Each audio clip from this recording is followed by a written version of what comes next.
Pakistan chemist retailers association के मरकजी chairman और मुज़ाकराती कमेटी के अरकान ने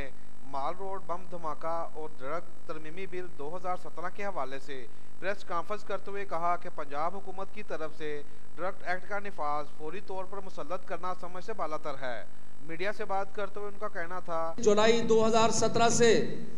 तमाम मेडिकल स्टोर पर जिनकी तादाद 1 लाख से ज़्यादा है, जिनके साथ 10 लाख अफराद जिनके रिस्क के साथ मुब्तला है, हुकूमत जो पंजाब है ये चाहती है कि हम इन शेड्यूल की आप इस शेड्यूल जी को नाफिज करके इनके ऊपर 1,500 इंपॉर्टेंट दवाइयों की पाबंदी लगा दी जाए। मैं आपसे ये कहना चाहता हूं कि ये जो सब कुछ है ये ला कानूनियत हो रही है पंजाब के अंदर, जो है